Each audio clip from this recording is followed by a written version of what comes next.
Thanks for tuning in to today's podcast. Please remember that all of the information in this podcast episode is limited to general information only. That means the information is not specific to you, your needs, goals, or objectives, so you should seek the advice of a licensed and trusted financial professional before acting on the information. And before you acquire or apply for a financial product, please read the PDS or product disclosure statement, which should be available on the issuer's website. Lastly, please keep in mind that past performance is not indicative of future performance.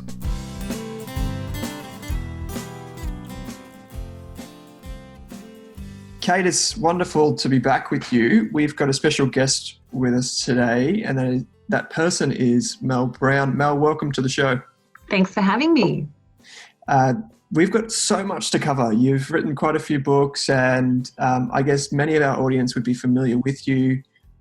But maybe we can just go over a bit about you and your backstory, because, you know, if people look at you now, I read in your books that you were voted in Australia's 100 Women of Influence, and you've got all these accolades. But from speaking with you in the past, I know that wasn't always the case, right? Like, you weren't always this, this flag-waving money, role model for people. You had to go through it pretty tough yourself for a time there, right?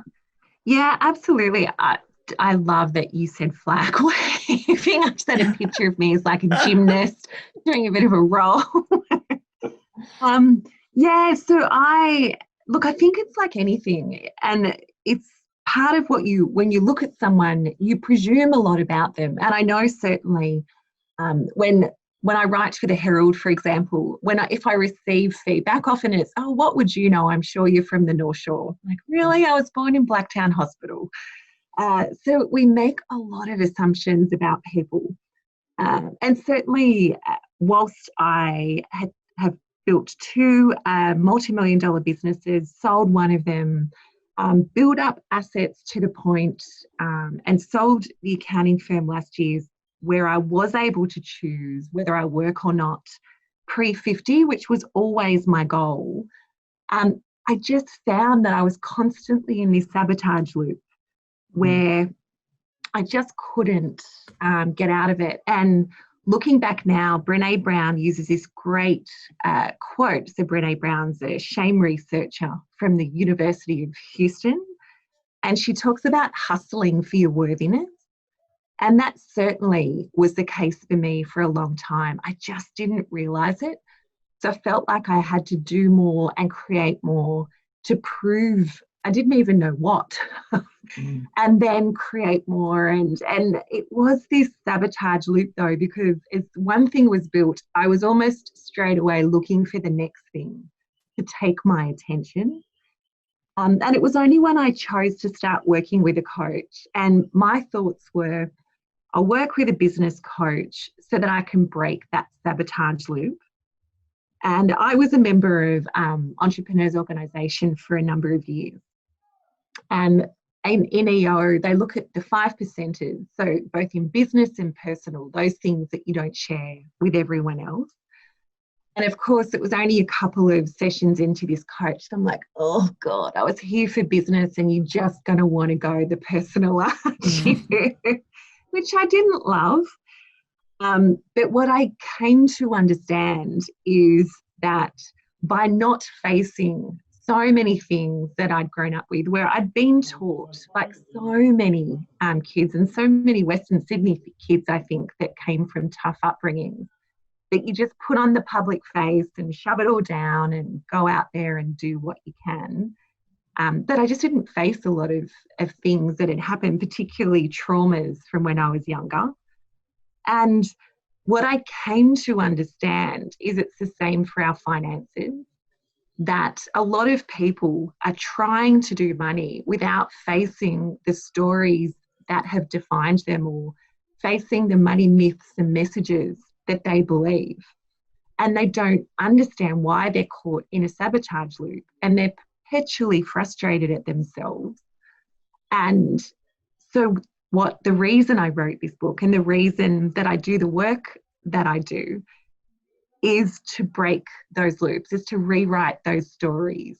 And I believe through the work that I've done with myself is that if you don't start with your financial awareness, if you don't start with your story and maybe even facing those things you didn't want to face, then you aren't ever going to be able to do money well, never mind whole of life well. And it seems strange to be on a finance podcast talking about whole of life wellness, but I truly believe that. I think that most people want a 7-step plan, but really they're missing that vital first step, which is financial awareness. And I think we often don't realise how much our upbringing and our emotions impact the decisions we make today as adults with money, and we don't realise we're making this decision because of the way we grew up or the way our parents talked or dealt with money. Absolutely. And I would never have said, and I know not everyone has been through trauma, but I would never have said that the trauma that I suffered in my teenage years would have affected me financially as an adult. But what I absolutely know through the research that I've done is that it does. And many of us are caught in these stories. For me particularly, it was a victim mentality around where I just didn't believe that I was enough, which is why I hustled for my worthiness, which is why I kept trying to prove these things. And it was exhausting. Whereas now I can still choose to do all those things if I want to, but I know it's a conscious choice rather than being driven by this thing that I haven't actually faced. And what I know where I've talked to so many people about their money stories and about what they believe, and often it's not a surprise when they look at it, when they acknowledge what their money story is and how they act now. They've just never been taught to recognise it, or they don't realise that they can actually choose to rewrite it. Mel, you've written a few books which I've quoted on this show before. One of them is "Unf Your Finances." That's the politically correct way to do it. The politically correct way. The other one that many people will probably know is "More Money for Shoes." You've done a lot of work over the years, both online. Like you said, you've written for newspapers, and you've just done a lot in a very short period of time. But this latest book that you've got, it's called "Budgets Don't Work, But This Does." Can you tell us how this book fits in alongside the others? I mean, I think you've just given us a great lot of context there with regards to it's more about the personality. Is that how you'd probably describe it? Yeah, so unf your finances, let's use the politically correct use of it, was very much, so I created that book initially for a Business Chicks Expo. And what it was supposed to do is kind of wake people up a little bit to say, hey, there is a different approach that you can take to your finances. There is a different way of thinking about finances. And this book, it's kind of the next book once you've read that to say, all right, so if you loved what I touched on in there, this goes so much deeper. And it's a book that I could have written a number of years ago, but as someone said to me recently, you had the IP, but you hadn't done the work where you might have gone there and put yourself in as much as you did. So you didn't have that work to understand your own story. So you wouldn't have been able to put that in. And I absolutely agree with that. So it's, as you said, it's both personality, but it's also something that I call your financial phenotype. So a phenotype in nature is the observable, and I'm so going to, this is totally my bastardization of the scientific definition, but it's the observable interaction between nature and nurture in an organism. For your financial phenotype, I've decided is that again, it's your observable interaction between the nature and nurture side of you when it comes to money. So both your money story and money environment and your money type.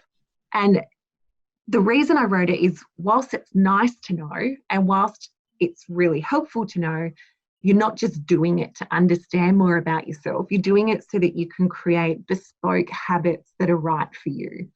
And that's where I think it takes it from an interesting concept to one that will revolutionize your finances. Mm. And I think your headline, budgets don't work, but this does, is quite provocative and definitely grabs your attention looking at it. I mean, I've got the book sitting in front of me, and it's quite something that you'd see on the shelf at Dymocks and go, hey, I actually want to have a look at this, because you're always told, I mean, we talk about budgets a lot. I sort of try and use that, the 50, 30, 20 budget. So what led you to sort of use this provocative headline, and why do you think that budgets don't work? Yeah, it's interesting that you say you use the 50, 30, 20, because I talk about that in the book as one of the reasons that I don't think they work. I think a lot of people are searching for that standardized approach. They want to calorie count their finances. But what I know is that budgets don't work in the same way diets don't work. They're super restrictive. You do it for a period of time, and then when that really restrictive period of time's over, you just bust out. And certainly with diets, you put all the weight on and more that you had before. And I believe there's so much of an analogy between food and money, so I use that a lot. Which is why that diets, budgets, I think people get that concept. And I'm not saying that you shouldn't understand how much your life costs. That's so important. And I talk about that in the book. And I talk about habits where you can both use different bank accounts and automate money to different bank accounts so that you don't have to use a budget. But budgeting down to the minutiae of how much am I going to spend on gifts, how much am I going to spend on hairdressing. For me, understanding how much your life costs, and understanding what goals you're excited about. So not goals your peers think you should have, or your family or society, but goals you're really excited about and motivated to act on. That's more powerful than a budget could ever be. And then it's setting up the great financial habits that support those goals. Mel, what you're saying resonates, and the book, having read through it, what you said in there resonates with me, because I meet so many people who, you come across them all the time. I'm sure you do as an advisor and accountant. They might have, 6-figure paychecks, and yet they don't save $1. But then you have someone that's on $40,000 and saves, 20%. You're like, this is unbelievable. Absolutely. And what I keep coming back to is, it's not necessarily someone's level of income or even, their education, even though we know that from a broader scope, it kind of influences it. What it comes back to for me is kind of people's personality. And, you can have all the great budgets and spreadsheets in the world, but actually, them actually following it is a totally different thing. And, I think for myself too, I think I sabotaged a lot when I was probably a late teenager too. I got the fancy cars thinking that materialistic thing would bring me some type of happiness. But it wasn't really until I sat back and questioned the things around me. And I think this is where your money story or the nurture piece kind of comes into it, versus maybe the money type, which is the personality. Would that be fair to say that's kind of the two, money type versus money story? Yeah, so money story and money environment, and money type, definitely. But you're right, it is understanding that, especially in our comparison culture, where you look across and, oh, well, they've got that and they're at my age and stage, maybe I should have that too. And we all carry around a personal spending device in our pocket that used to be a phone, where we're on social media following people who are being gifted products that we're then compelled to buy. And that's that nurture versus nature. It's both the money story you're telling yourself around what you should have and where you should be at and what success looks like for you, versus your nature, which, as you said, might be those compulsions around how you innately behave. And in the book, I talk about the marshmallow test to kind of illustrate that a little bit, where it's that well-known test where researchers placed a marshmallow in front of kids and then said, right, when I come back, if you eat a marshmallow, we'll give you another one. And some kids, no problem. But what they found as they watched is they would use distracting techniques. They'd sing, or they'd hide under the table so they didn't have to look at the marshmallow, or they'd face away. whereas some kids just ate it. Or if you put two kids in the room, they would either encourage one another not to, or one would encourage the other kid to eat it to make you feel better. Mm. And so that's often both the innate way we behave around self-control and whether we have a propensity to have high self-control, or if we're hopeless and need to set up a money environment that's right for us. Or are we surrounding with people who are encouraging to eat our financial equivalent of the marshmallow? Or are we with people that are saying, you know what, think of your future self as well as enjoying today, and encouraging you to have good habits? So that's the confluence of the nurture and the nature. And I think in that marshmallow test, if you think of the financial equivalent of the marshmallow, you can start to think about, yes, there are absolutely things and people or moments in my life where I'm encouraged to eat my financial equivalent. And how can I minimize that? Or how can I amplify the effects of those that do encourage me towards the goals that I want to set for myself? And it's like that. If you actually take a step back and look at your finances, you can start to see where those distraction points are, whether they're things, your phone, or people in your life. And you can actually say, well, how can I reduce some of these distractions so I can actually work towards my goal? Because I think personally, it definitely depends on the people I'm hanging with as to how much money I'm spending and whether I'm actually working towards my goal, because they're also quite goal focused. And so we actually just have a picnic or something like that. Or if I'm with people that don't really have the same financial goals as me, and then it's just sort of spend all the money and I get completely influenced by their behavior. Yeah. And I guess, Kate, to that point, and in the book I make this same point, you're not going to cut the people out of your life that are financially distracting to you, because that's just cold. Yeah. But you might minimize the effects of them by either where you go to interact with them, or putting other people in place, which you sound like you've done, that will counteract the effects of those people that perhaps encourage you to spend more readily than you might want to otherwise. So having a variety of different people in your life that have different sort of money personalities and money types and money environments. Yeah, absolutely. And I think also being able to talk about it, to have those conversations where you can say to people, you know, I'd love to come out with you, but I've got these money goals that are really important to me. So going and window shopping Saturday mornings probably not going to work for me, but I would love to hang out with you. So how about we do this instead? Yeah.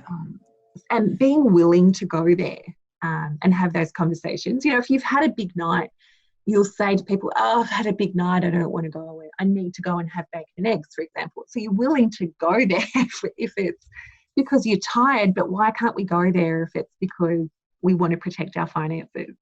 I think even just COVID's been quite a good exercise in that, because we've actually, we haven't been going out for these social functions anymore. So any catch up we do is usually at the moment just a walk or a coffee or just a Zoom call. And it's actually, we're realizing, well, we can actually catch up with these people in a less expensive manner.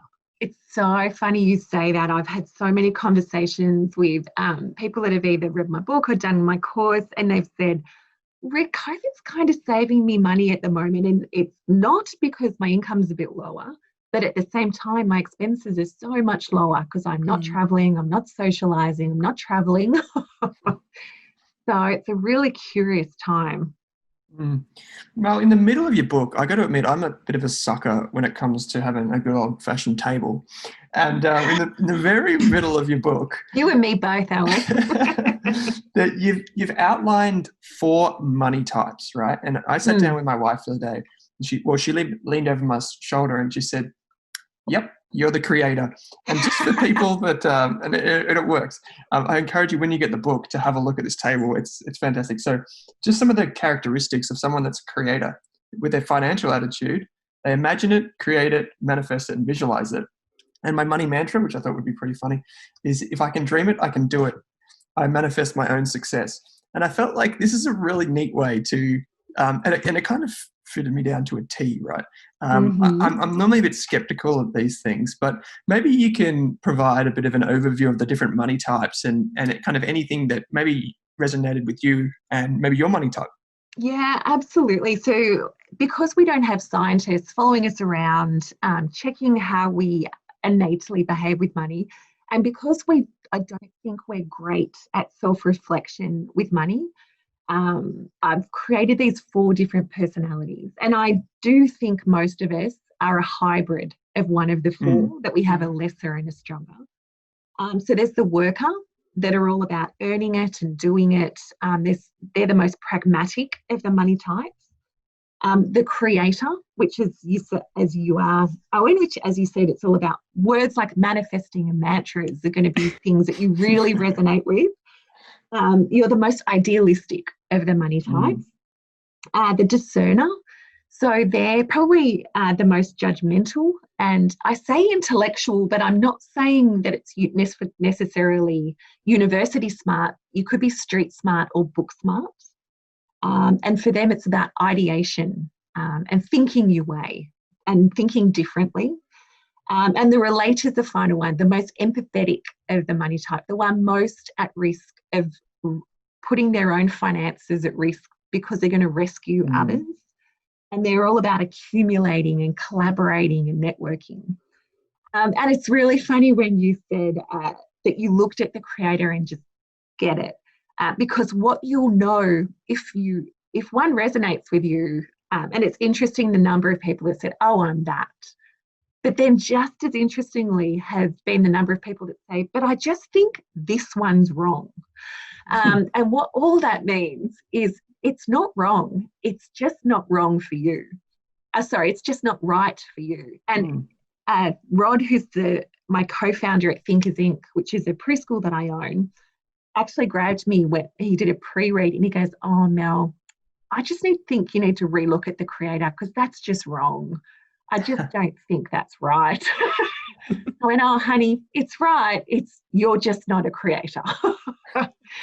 And the part of the reason why I think it works is, one, it's understanding who you are and how you innately behave, understanding the strengths of your money type. And some of us absolutely believe that we don't have money strengths, but we do. I can speed read. I didn't realise I could speed read. I just can. And it wasn't till people would pick it up that I realised, oh, okay, I read it 5 times the pace of a normal person. So your money strengths are strengths that you just think everyone has, and they actually don't. So it's about amplifying those strengths and realising how to harness them, as well as minimising the weaknesses in your behaviour. So, for example, I'm a discerner, and I absolutely have the ability, when I'm stressed, to overthink, to have paralysis by analysis, particularly if there's an emotional tie to a decision. I will struggle with that. I just want everything nice and neat and black and white. But my strengths are, I will always have a plan A, B, C, D, E, which in business or with my finances is absolutely that ability to run those strategies and to have backup plans. It's fantastic. But another weakness can be, I don't want to do what everyone else is doing, which can be a strength, but it also can be, I won't do it just because. I'm highly judgmental. But the strength and the weakness, I think, of these types are when you do it with your partner, whether that's in business or peer groups or family or in relationships. Because you might think your partner's doing money wrong. And particularly if Rod, who I just talked about, I believe he's in relationship with a creator, and he'll tell me, he goes, oh, he's doing it wrong. And he's not. He's just not doing it how Rod would do it. And same with my hubby and I. He's a worker. He perpetually frustrates me with his inability to do anything but personal exertion. But I'm actually now comfortable with that. I just don't let him manage our finances and make investing decisions, because he would feel safer it was all just cash in the bank or mortgage paid off and that was it. So, but together we can sit down and, with the strengths of our different money types, harness that really beautifully so that our personal finances, we both feel safe, but we are both building something we feel comfortable with. And neither of us will feel 100% happy because it's a compromise, but it's something that we're both happy with. And the same with business. So Rod is a relator money type and a discerner. And I initially would be so frustrated with his just wanting to chat.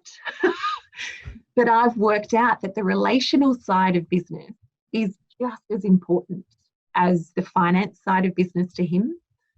So, and it's why he now is in charge of our people, because he's just so good at it. Whereas he put rules in place around, I can't say no to decisions in the business. I can say, what about? I can offer other suggestions, because it would be really easy for me to steamroll him and go, no, we're not doing that. No, we're doing that. I've got this. Here's my plan A to E, and just push it through. So by him doing that, he's harnessing the power of my discerner money type by making me work harder and actually come up with better solutions. So it's an interesting, I believe if you harness your money story and rewrite that, don't just have a default money environment, but curate one and have developed financial habits that are right for your money type, then money can actually be something that is like a financial riptide that just pulls you along, rather than something that we're perpetually frustrated with. And I'm really excited about it because I've seen it work over and over again. Yeah, and there's BuzzFeed quizzes for everything nowadays, but I don't think I've seen any sort of money type quiz out there. There's maybe like what sort of who are you in like which movie character, or like how wealthy are you in your past life, but there's nothing about or what Sex in the City money type are you, or whatever. They seem to be a bit cutesy. So yeah, but nothing that's actually asking you to have sort of a hard look at yourself and look at your strengths as well as your weaknesses, and how does that impact you? Because a lot of people do, like, I mean, I personally did the quiz and I came out as the worker, which surprised me. I was quite surprised by that. But then I was having a look through the weaknesses, and one was like very rigid rule follower, and that kind of fits me to a T. I'm very uncomfortable when anyone jaywalks, and seemingly most of my family do. And I'm always like, yeah. But the other one was unwilling to part with large cash buffers. And I was like, yeah, that's actually something that I've found, because I think during this past year with so many changes, and I mean, I was made redundant earlier in the year, and I think my mindset's really started to change on that I need a larger emergency fund. And I didn't really know where that came from, because it definitely wasn't Owen, because he's probably the opposite end of the spectrum. Yeah. And it definitely wasn't my family. So I was like, it was interesting reading that and just reflecting, and like, oh, that actually might be coming from somewhere like just sort of deeper down in terms of that money personality, that somehow I think I need a larger emergency fund now because I've gone for a stressful situation. Feel safe. Yeah. And Kate, I think with that, again, it's actually a strength because you've built that buffer, but where it becomes a weakness is where you can't see an end to that buffer.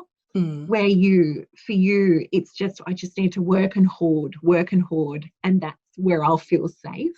Yeah. But for a worker, it's about understanding, all right, what's the cash figure that makes me have sleep at night factor? And then I'll leave that there because that's going to make me feel safe. And then I'll invest, or I'll start to free up the rest. My husband was exactly that.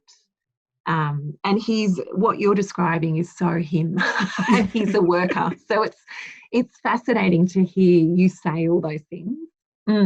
Yeah, and it's something quite new, and it's only started to emerge this year. And I just sort of reading it definitely made me think, and I think it's sort of as you say, getting to that point where you go, how much is enough as an emergency cash buffer, and at what point should I stop hoarding and actually invest or do other things with my money? Because I mean, up until this year, I've been quite a high risk investor, and suddenly this year it's changed. Yeah, which is absolutely understandable. But that's Mm. when I think a lot of us have gone to the basement behaviors, in the language of Gallup strengths, of our money types.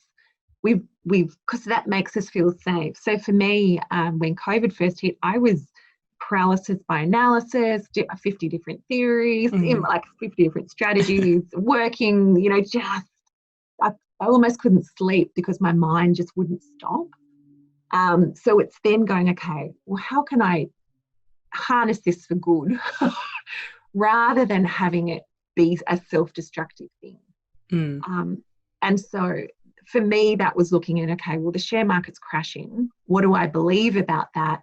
And let's run those theories for that instead, and maybe do some investing there. So it is about understanding the weaknesses when they present themselves, going, oh, Mm. hi, right. What are we going to do with you? Yeah. I'll go with it. I've got another question for you, which is Mm. along those lines, Mel, which is, I guess, not just necessarily dealing with ourselves, but also with the people around us. And at the back of the book, you touch on something which is, I guess, pretty near to my heart too, and something that I've experienced, which is addiction. So having people in your life that have some type of addiction or a vice, if you like, obviously we talk about these, and we talk about like drug addictions, we talk about substance abuse, we talk about many different things, gambling, what have you. But in the back of the book, you talk about how, I guess, compulsions and addictions can impact your life. And I think this is something that not enough experts talk about, because they're just almost too sensitive, or they're worried about the backlash from it. Can you talk us through a bit about, what is, I guess, a financial addiction, and some of the steps people can take either for themselves or for other people to get back control? Yeah, absolutely. So the last couple of chapters are about stresses and sabotage, but also addictions and compulsions. And it was really important for me to write those two chapters, because what I know is that stress and sabotage, which is a different than addictions and compulsions, can undo all of the good work that you've done with your finances. So it was really important for me to recognize that and to say, right, let's put a plan in place for this. Let's look at when those inflection points happen, and let's put a plan in place for it. But I also wanted to acknowledge addictions and compulsions, because I'm talking in the book about money stories and money environments and how we innately behave. And I didn't want someone reading the book to put down an addictive behavior as how they innately behaved, or the money story they were given, and to kind of think that that's what I was talking about, when I absolutely am not. So like you, Owen, I've got a family history of addictions and compulsions. We've got everything in my family history, from drug addiction and alcohol addiction, as well as eating and working, and we almost name it and we have it. It's fantastic. So I know personally that those compulsions are something that I need to manage in my life.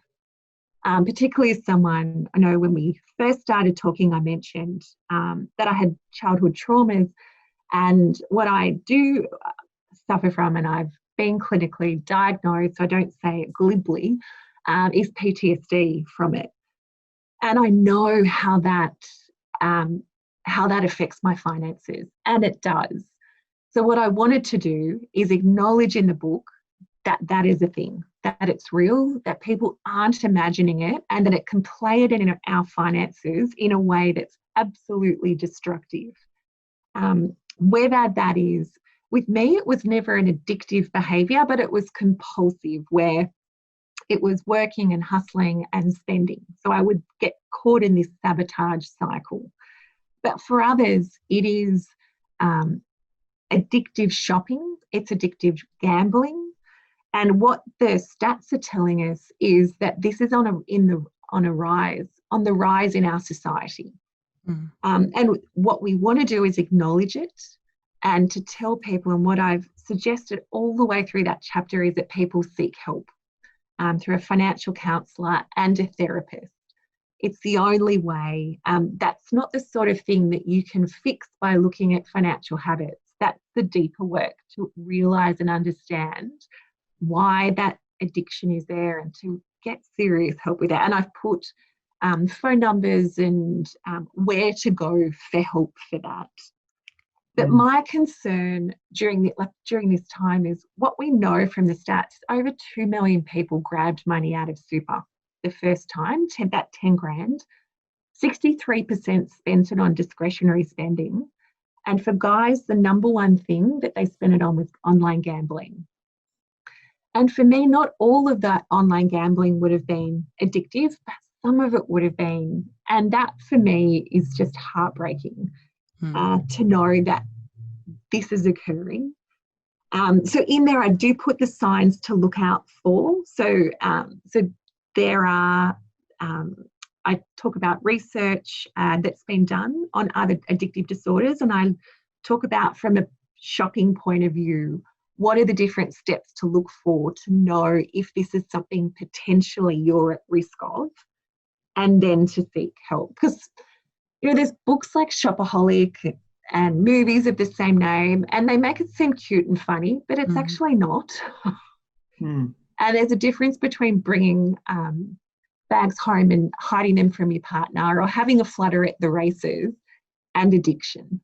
So I really wanted to make sure that there was a chapter on it in the book, and to acknowledge that this is a real thing that we need people to get help for. And it's certainly something that I've sought help for in my own life, which is what I acknowledge in the book. And I think that's the part of putting myself in the book that I really struggled with. But I thought, if I am telling people to share their money stories, if I'm talking about addictions and compulsions and stress and sabotage and money types, you can talk about it from an intellectual point of view, but unless I tell my story and my experience, then I feel like it's theory versus the transformational change that hopefully it will have. You talked about, at the top of the show, Mel, you talked about shame, and you brought in the quote there. And I think shame is probably the key word in a lot of this type of thing. And I think once you realise that there is no shame in being yourself, and no shame in acknowledging your weaknesses and your strengths, that's where the true power of, I guess, just being open with other people can come in. And I think there's no better example of what you're trying to illustrate in your book than this conversation. Because, for example, if we give someone the 50-30-20 budget, and we know that they have a gambling addiction or they have some type of addiction, that 50-30-20 budget is not going to do a thing. No, right? no. And so I think that's the crux of your book. If I could be so, I guess, shallow in my overview of it, it would be that you're trying to get to, the why. Why do you act like this? Absolutely. Brought this forward. And it's only by bringing that to the fore that people can truly understand who they are and how their finances interact with their personality environment, like you said. Absolutely. I don't think there's many finance books that quote Carl Jung or that start with a Brené Brown quote around what we know matters, but who we are matters more. So you've absolutely hit the nail on the head. And I think part of it is we might be feeling shame for behaviour when we actually don't realise that modern society is preying on the tendencies that we have and our lack of self-control and our money stories. And there's no greater example of that than currently with digitised payments, where the one thing we have seen, a micro trend as a result of COVID, is the explosion of buy now, pay later. More people using credit, and people reluctant to use cash or shops unwilling to take cash because they're worried the virus will transmit. And what we know is that digitised payments and credit do not activate the pain region in our brain in the same way that cash doesn't have that sensory reaction.